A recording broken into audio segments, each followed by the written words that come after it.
नमस्कार दोस्तों, बात करेंगे बिहार में जो आउटसोर्सिंग पे संविदा कर्मचारी अभी विभिन्न सारे विभागों में कार्यरत है, तो किस प्रकार से ये दो एजेंसियों के गुलाम है, इसी के ऊपर हम चर्चा करेंगे। कहने का मतलब बिहार में दो एजेंसियां ऐसी है जो स्वास्थ्य विभाग से लेकर के प्रखंड स्तर तक अपना एकाधिकार कायम कर लिया। जहाँ पर भी data entry operator, stenographer, IT boy, IT girl, ICT instructor, programmer, peon, security guard, अन्य तरह के जो कर्मचारी प्रोवाइड की जाती है, तो ये दो एजेंसियां ही सबसे पहले आगे आती है। Urmila international service private limited Patna, Urmila info solution private limited Patna. ये दो एजेंसियां ही नहीं बल्कि काफ़ी सारे एजेंसी है बिहार में जो आउटसोर्सिंग कर्मचारी प्रोवाइड करवा रही है। तो ये दो एजेंसी के ऊपर हम चर्चा करेंगे। बाकी जो भी एजेंसी है सभी का सेम ही रूल है और ऐसे ही बिहार सरकार के लिए काम करती है। तो ये दो एजेंसी के बारे में आप लोग समझ लेंगे। बाकी सभी एजेंसी ऐसा ही करता है, ठीक है।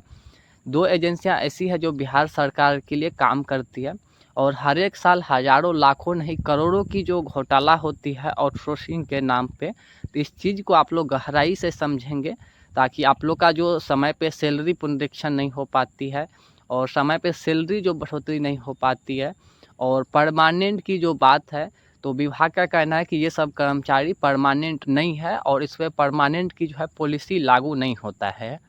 तो क्या कारण है इसके पीछे, आप लोग इस वीडियो को ध्यान से देखेंगे। इनकम टैक्स के द्वारा जो खुलासा किया गया है इसी के ऊपर चर्चा करेंगे। यहाँ पे आप लोग गहराई से समझेंगे। आयकर विभाग यानी इनकम टैक्स के द्वारा जो खुलासा की गई है, इस चीज़ को आप लोग समझ जाएंगे तो आप खुद में समझ जाएंगे कि आप लोग को समय पर सैलरी क्यों नहीं पुनरीक्षण हो पाती है और समय पे जो है आप लोग को सैलरी क्यों नहीं मिल पाती है और सैलरी बढ़ोतरी क्यों नहीं हो पाती है। तो नए में जो ज्वाइन करना चाह रहे हैं तो इस चीज़ को आप लोग ध्यानपूर्वक पढ़ लेंगे। बाकी एक कैंडिडेट हमें ईमेल भी किए थे, ठीक है, तो इसके ऊपर भी हम आगे चर्चा करेंगे। सबसे पहला यहाँ पे देखिए जानकारी दी गई है, आयकर विभाग की जांच, बिहार सरकार की भर्तियों पर निजी कंपनियों का कब्जा, बड़े अधिकारी भी इसमें शामिल है। आयकर विभाग के अनुसार बिहार सरकार की संविदा भर्तियों पर एक कंपनी का कब्जा है। ये कंपनी राज्य के शीर्ष अधिकारी, शीर्ष मतलब जो अभी शीर्ष पे नीतीश कुमार बैठे हैं राज्य में, शीर्ष अधिकारियों को रिश्वत देती है और विभिन्न विभागों में प्रत्याशियों से जो है पैसा लेकर उनकी भर्ती करवाती है। मतलब यहाँ पे कहना है कि जो ये कंपनी प्रोवाइड करवाती है कर्मचारी, तो उससे काफ़ी बड़ी मोटी रकम लेती है, उसके बाद जो है भर्ती करवाती है। तो ये भली भांति सभी जानते हैं, इसमें कोई कहने की बात नहीं है। उदाहरण जो है आप लोग जो अभी हाल ही में डाटा एंट्री ऑपरेटर के पद पे बहाली आई हुई थी उर्मिला इंटरनेशनल सर्विस प्राइवेट में, यहाँ पे आप नोटिफिकेशन देख सकते हैं। इसके बारे में आप लोग कमेंट कर दीजिएगा, हमको बताने की आवश्यकता नहीं है, ठीक है। जो कैंडिडेट एग्ज़ाम दिए थे वो सब अपना कमेंट कर दीजिएगा, हमको बताने की आवश्यकता नहीं है किस प्रकार से उसमें मतलब कोई रोस्टर नहीं क्लियर हुआ, बिना रोस्टर के ही सभी का ज्वाइनिंग हो गया, ठीक है। बाकी और भी कुछ कंडीशन था उसमें, तो आप लोग कमेंट कर दीजिएगा, बाकी जो होंगे आप लोग कमेंट पढ़ लीजिएगा। बाकी यहाँ पर देखिए जानकारी दी गई है, ठीक 1 साल पहले जून 2024 पटना में आयकर विभाग के तत्कालीन प्रधान निदेशक अन्वेषण रंजन कुमार ने बिहार सरकार के तत्कालीन मुख्य सचिव ब्रजेश मल्होत्रा को पत्र लिखकर उनका ध्यान एक बड़े घोटाले की ओर इंगित किया। प्रधान निदेशक ने लिखा कि Urmila international service private limited और उर्मिला इन्फो सॉल्यूशन नामक दो कंपनियां ने बिहार सरकार के विभिन्न विभागों को संविदा भर्तियों पर लगभग एकाधिकार कायम कर लिया। मतलब विभिन्न सारे विभागों में जो data entry operator, stenographer, IT boy, IT girl, programmer, security guard, ICT instructor, peon, अन्य तरह के जो कर्मचारी प्रोवाइड की जाती है, तो ये दो एजेंसियां ही एकाधिकार कायम कर लिया है। आयकर विभाग के अनुसार ये कंपनियां पेपर लीक घोटाले में भी शामिल है। ये आयकर विभाग का कहना है कि ये जो कंपनियां हैं सिर्फ कर्मचारी ही प्रोवाइड नहीं करवाती है, ये पेपर लीक घोटाले में भी शामिल थे। और यहाँ देखिए 50 पन्नों से अधिक, इस चीज़ को आप लोग गहराई से समझिएगा, यही मेन पॉइंट है। 50 पत्रों से अधिक मतलब आयकर विभाग के द्वारा 50 पेज का जो है इसमें खुलासा किया गया है, उस चीज़ को आप लोग पढ़ लीजिएगा। बाकी शॉर्ट में यहाँ पे देख लेंगे।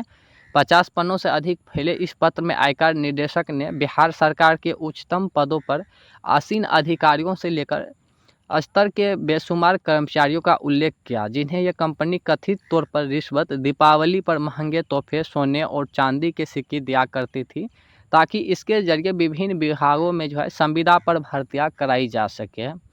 देखिए, आयकर विभाग कर रही है कि जो दीपावली, छठ होती है, उसमें जो भी ये कर्मचारी प्रोवाइड करवाती है, ये सब एजेंसी जहाँ पर भी कर्मचारी इनका काम कर रहे जो भी विभाग में, तो उस विभाग के शीर्ष अधिकारी जो भी होंगे, नोडल पदाधिकारी या मुख्य सचिव, जो भी शीर्ष अधिकारी होंगे उस विभाग के, तो उस विभाग के शीर्ष अधिकारी को जो है महंगे महंगे तोहफा दिए करते हैं दीपावली और छठ में, ताकि जब भी ज़रूरत पड़े कर्मचारी का तो रेगुलर जो है मतलब मुहैया कराई जा सके। ठीक है। बाकी यहाँ पे देखिए जानकारी दी गई है, आयकर विभाग के मुताबिक ये कंपनियाँ इन प्रत्याशियों से जो है 15,000 से लेकर के 50,000 रुपया लिया करती थी।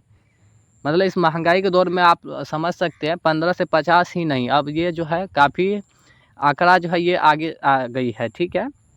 बाकी नीचे आएंगे तो देखिए जानकारी दी गई है, इस पत्र में लिखा था कि ये कंपनियां बिहार सरकार के विभिन्न पदों के लिए कार्यालय और विभागों में कर्मचारी मुहैया करवाती है और नौकरी पाने वाले प्रतिभोगियों से पैसा लेती है। आयकर विभाग ने कुमार अविनाश और कंपनी के प्रति कठोर कार्रवाई की मांग की ताकि संविदा भर्तियों में भ्रष्टाचार को खत्म किया जा सके और भर्ती प्रक्रिया को पारदर्शिता लाई जा सके। जो आप लोग समय पे जो सैलरी पुनरीक्षण, सैलरी बढ़ोतरी को लेकर आंदोलन दे रहे हैं, तो क्या लगता है कि आप लोग को समय पे जो है सैलरी बढ़ोतरी हो जाएंगे, सैलरी पुनरीक्षण हो जाएंगे या आप लोग को परमानेंट हो जाएंगे? तो ऐसा कभी नहीं होगा, ये इस चीज़ को आप लोग ध्यान में रखिएगा। बाकी भ्रष्टाचार को उजागर कर दिया है इनकम टैक्स, इसके बारे में आप लोग समझ गए होंगे कि किस प्रकार से जो है ये 2 एजेंसियां ही नहीं, काफ़ी सारे एजेंसी है बिहार सरकार के लिए काम करती है। बाकी नए में जो ज्वाइन करना चाहते हैं तो आप लोग ज्वाइन कीजिए, कोई दिक्कत नहीं है। कहीं तो आप लोग को जॉब मिल रहा है ना, लेकिन ये है कि आप लोग को अगर रिश्वत की बात होती है तो वहाँ पर ना ही ज्वाइन करें तो बेहतर होगा। ठीक है। अगर आपको एग्ज़ाम के द्वारा या प्रक्रिया के द्वारा कहीं पे बोला जा रहा है ज्वाइन करने के लिए, वो बेहतर है, क्योंकि विधानसभा में भी साफ साफ मतलब बता दिया है विजय कुमार चौधरी और सम्राट चौधरी कि जो भी मतलब परमानेंट की बात होती है आउटसोर्सिंग कर्मचारी का, तो जो एग्ज़ाम अन्य तरह की जो प्रक्रिया फ्लो करती है तो भविष्य में उन सब कर्मचारी के बारे में सोचा जाएगा। बाकी जो डायरेक्ट भर्ती है तो उस पर आप लोग ना ही ज्वाइन करें तो बेहतर होगा, क्योंकि उन पर जो है एग्रीमेंट पहले ही हो जाते हैं और जैसे ही एग्रीमेंट समाप्त होती है या उससे पहले ही आप लोग को जॉब जो है समाप्त कर दी जाती है। तो इस प्रकार से बिहार में आउटसोर्सिंग कर्मचारी का शोषण हो रहा है। तो बाकी इस पर क्या कुछ कहना चाहेंगे आप कमेंट अवश्य कीजिएगा। बाकी भ्रष्टाचार को उजागर कर दिए है तो आगे से जो है जो भी है इस पर पारदर्शिता लाई जाए, इस पर काम हो रही है। तो बाकी पहले से जो कार्यरत है आप लोग इंतज़ार कर लेंगे, जो आउटसोर्सिंग कर्मचारी है इसी को उजागर किए है इनकम टैक्स। ठीक है। जो पहले से है तो उसको कोई दिक्कत नहीं है, उजागर किए, अच्छी बात है। इस चीज़ को पारदर्शिता लाई जाए तो बेहतर होगा। जो शोषण के शिकार है तो कम से कम अभी भी उन लोग को संभलने का मौका मिले, समय पे सैलरी मिले, या जो पहले से काम कर रहे तो उनको विभाग में समायोजन कर दे जो भी विभाग में कार्यरत है। बाकी यही है, उजागर हो गया है। आप क्या कहना चाहेंगे इस पे आप कमेंट अवश्य कीजिए।